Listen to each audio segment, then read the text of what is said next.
Շնորհակալություն։ Խնդրեմ Ստեփան Հասանջարարյան, եւ որից հետո առաջին իստից նաև կա մարդկանց թիվ, որը որ պետք է ելույթ ունենային, մենք ապայման կներկայացնենք ձեզ։ Ամեցիկ։ Բարև ձեզ բոլորիդ։ Քննարկման կազմակերպիչներին ուզում շնորհակալություն հայտնել հրավերի համար եւ այս նախաձեռնության համար։ Տիկնայք եւ պարոնայք, ես այսօր խոսելու եմ Հայաստանի արտաքին քաղաքականության բնագավառում սպառնալիքներից մեկի մասին,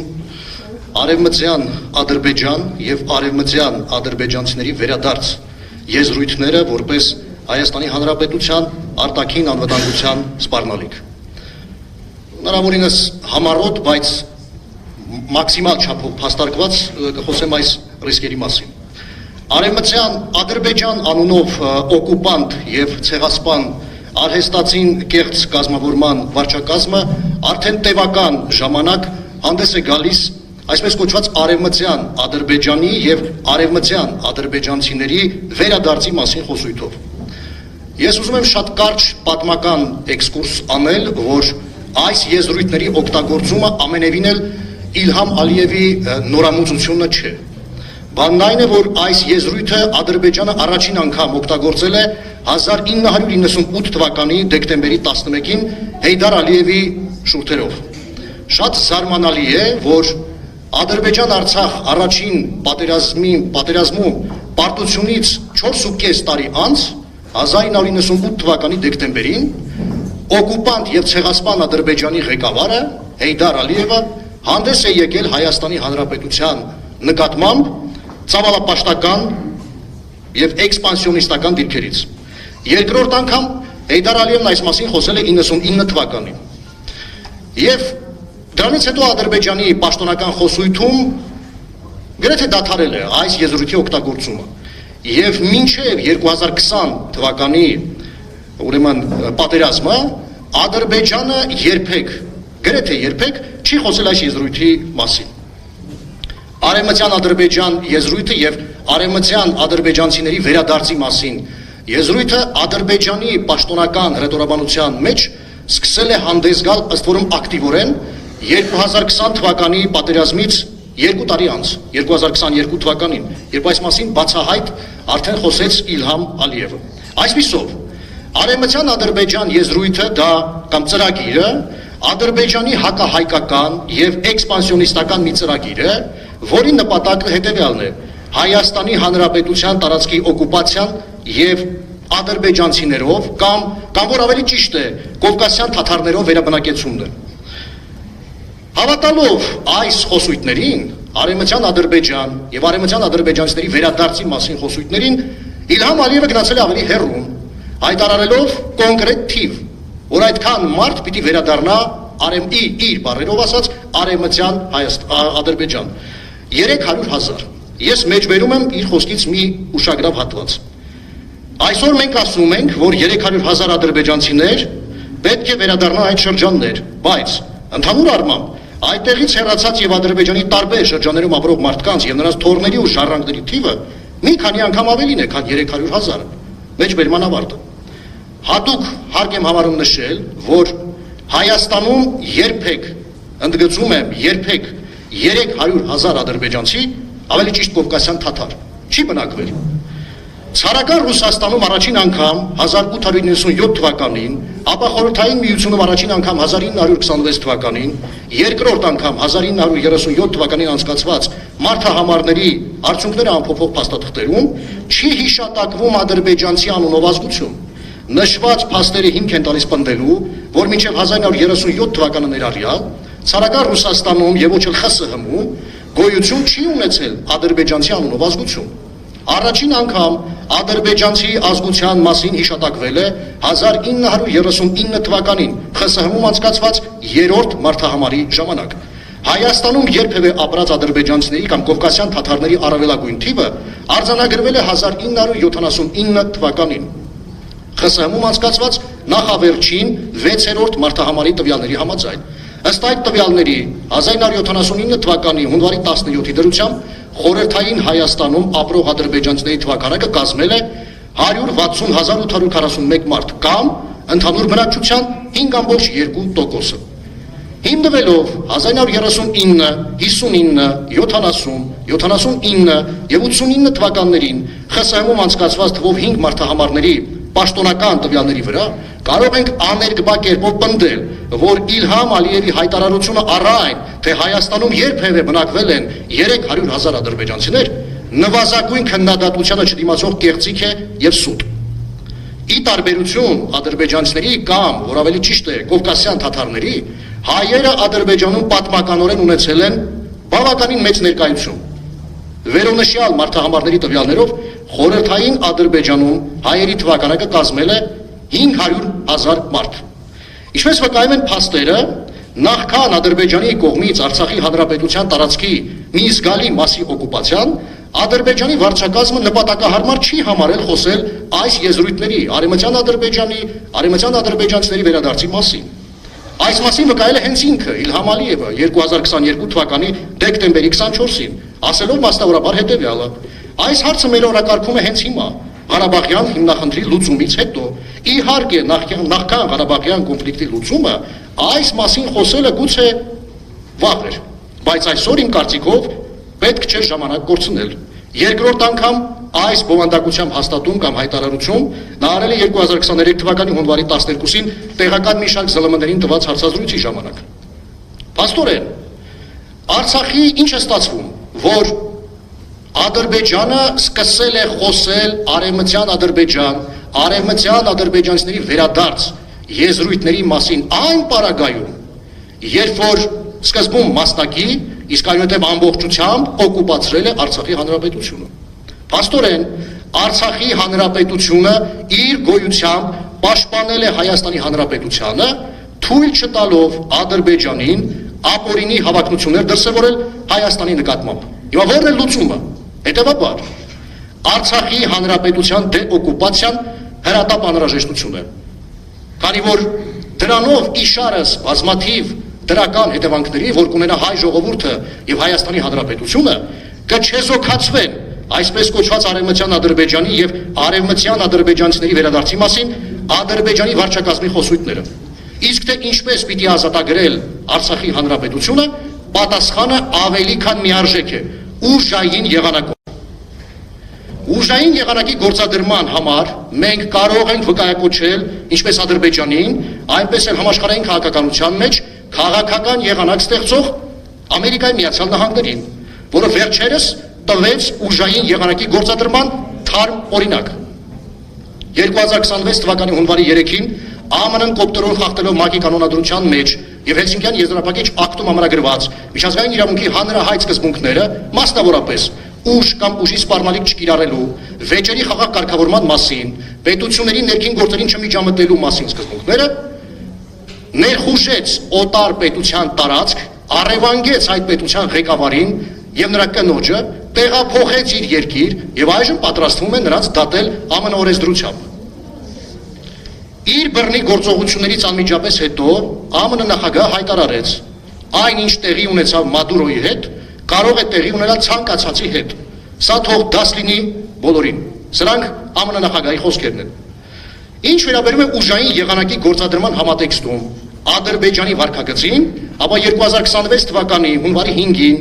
Իլհամ Ալիևը մասնավորապես հայտարարել է. առաջին, ժամանակակից աշխարհում գոյություն չունի այն, ինչը կոչվում է միջազգային իրավունք։ Թող բոլորը մոռանան դրա մասին։ Կա ուժ, կա համագործակցություն, կա դաշնակցություն, կա փոխադարձ օգնություն։ Երկրորդ, միջազգային իրավունք, ՄԱԿ, սրանք բոլորը մնացուկներ են։ Այս բոլորը այնքան հնացած են, որ դրանցից կարճելը պարզապես անլուրջ է, եւ ով դա անում է, պարզապես ապրում է հին իրականության մեջ։ Երրորդ, ոչ ոքի այլևս չի հետաքրքրում, թե ինչ է ասում, եւ ոչ ոքի հետաքրքիր չէ, թե որ կազմակերպությունը ինչ ռեզոլյուցիա է ընդունում։ Ինչ են ասում այսպես կոչված ժողովրդավարական Եվրոպայում։ Մենք անհանգստացած ենք, մենք հետևում ենք իրավիճակին, մենք քննարկում ենք մեր դիրքորոշումը։ Այսինքն, երբ խախտվում է միջազգային իրավունքը, ապա ճիշտը դառնում է ուժեղը։ Հետևաբար, Արցախի հանրապետության վարչակազմը լեգիտիմ իրավունք ունի ուժային եղանակի գործադրմամբ դեօկուպացիայի ենթարկելու Արցախի հանրապետության տարածքը։ Այդպիսով հնարավորություն տալով Արցախի մեր հայրենակիցներին տիրոջ իրավունքով եւ կարգավիճակով վերադառնալու իրենց հազարամյակների բնորան։ Ադրբեջան անունով արհեստածին կեղծ կազմավորման հետ հնարավոր չի լինելու ունենալ խաղաղ գոյակցություն, քանի դեռ չի ազատագրվել Արցախի հանրապետությունը։ Հայկական պետականությանը սպառնացող արտաքին վտանգների շարքում առաջնակարգ կարգ տեղ զբաղեցնող Ադրբեջան անունով կազմավորման գոյությունը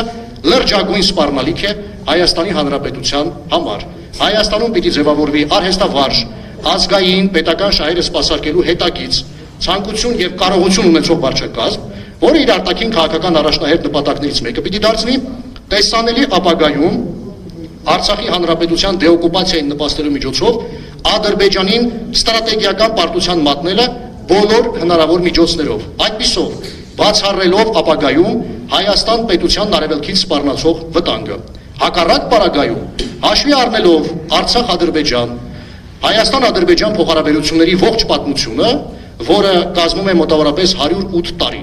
աներկբա կերպով կարող ենք պնդել, որ հայկական պետականության հետագա գոյությունը շարունակելու է մնալ լրջագույն սպառնալիքի տակ։ Իսկ մի օր այն կարող է պարզապես դադարել եւ Հայաստանի Հանրապետությունում ապրող հայությունը կրկին ենթարկվել թուրք-ադրբեջանական ցեղասպանության։ Հետևաբար Ադրբեջանի անօրինական ախորժակը փակելու լավագույն, հուսալի եւ երաշխավորված եղանակը Արցախի հանրապետության դեօկուպացիան է եւ այնտեղ հայկական իշխանության վերահաստատումը։ Արցախը չազատագրելու դեպքում Հայաստանի հանրապետությունը որպես պետություն նման է լինելու մեկ ոտքը անդամահատված մարդու։ Շնորհակալ եմ ուշադրության համար։ Շնորհակալություն Գևորգյան։ Կարելի մի հարց տամ,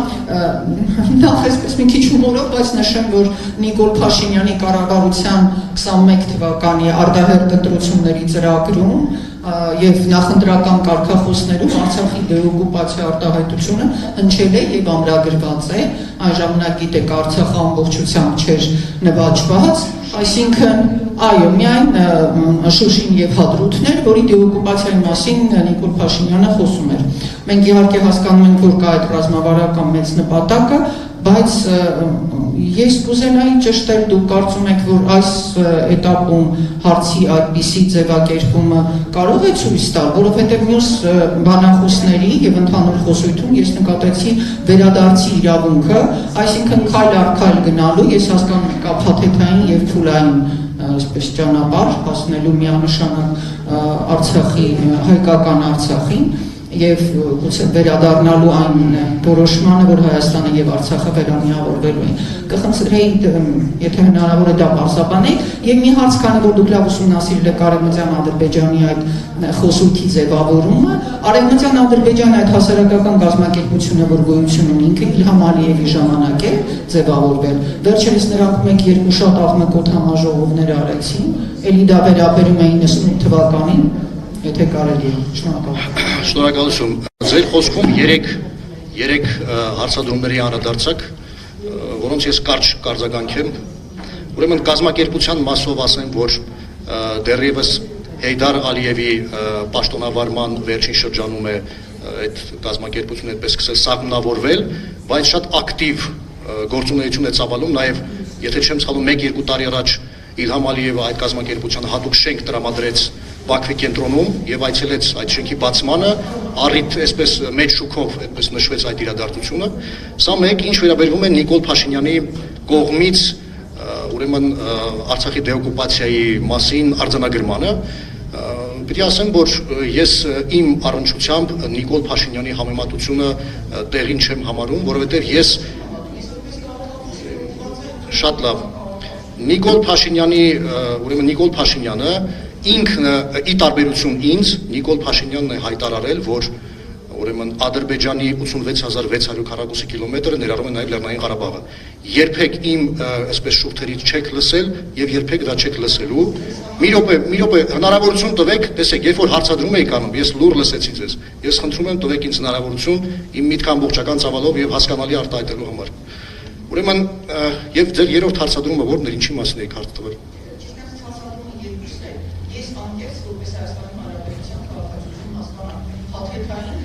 Ահա, շատ լավ, շնորհակալություն։ Ուրեմն ես այն ինչ որ ես ասեցի, Ես այդքան միամիտ չեմ, որ մտածեմ, որ այն ինչ որ ասեցի, դա հնարավոր է իրականացնել Նիկոլ Փաշինյանի իշխանության մեջ գոյություն ունենալու պարագայում։ Անշուշտ իմ խոսքը ուղղված էր ապագային եւ ես նշեցի, թե ինչպիսի վարչակազմի պարագայում է դա հնարավոր, որ ուրեմն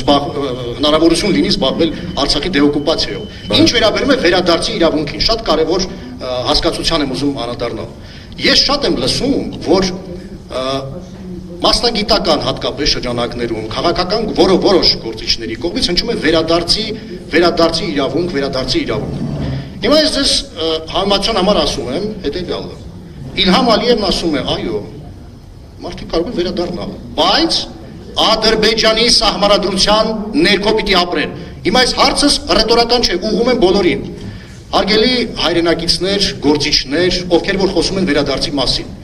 կիսատ մի ասեք վերադարձ։ Վերադարձը կիսատ է։ Դուք ասեք ինչ կարգավիճակով պիտի վերադառնա Արցախցին Արցախի Հանրապետություն։ Ես հստակ, աներկբա, պարզ, շիտակ հայտարարում եմ, Արցախի Հանրապետության մեր հայրենակիցները պիտի վերադառնան Արցախ տիրոջ իրավունքով եւ կարգավիճակով։ Ինչ է սա նշանակում։ Սա նշանակում է հետեւյալը. առաջին, Արցախի Հանրապետության տարածքում պիտի կրկին շարունակեն գործել Արցախի Հանրապետության սահմանադրությունն ու օրենքները։ 1. Երկրորդ, Արցախի Հանրապետության տարածքում պիտի իրենց պարտականությունները իրականացնեն եւ գործառույթներն իրացնեն Արցախի ժողովրդի կողմից ձևավորված վարչակազմը։ Եվ երրորդ, կտրականապես, կրկնում եմ, կտրականապես պիտի բացառել Արցախի Հանրապետության Ադրբեջանին որևէ կերպ ուղղակի, անուղղակի կամ նույնիսկ թվացial ենթակայություն։ Շնորհակալ եմ։ Շատ բարի։ Այստեղ նաև Արցախահայության մեր ներկայացուցիչները միասին շարժման քաղաքական խորհրդի համակարգող խորհրդի անդամներ են, այսպես որ կարծում եմ իրենք շատ ուշադիր ձեզ լսեցին։ Պարոն Հրանտ Բագրատյան, համեցեք։ Պարոն մի վարքյան, հիմա պարոն Բագրատյանին ներկայացնելու կարիք չկա, տնտեսագիտության դոկտոր պրոֆեսոր եւ մեր միասին շարժման համահիմնադիր, համեցեք։ Նախ մի ռեպլիկ ատոմակայանի մասով։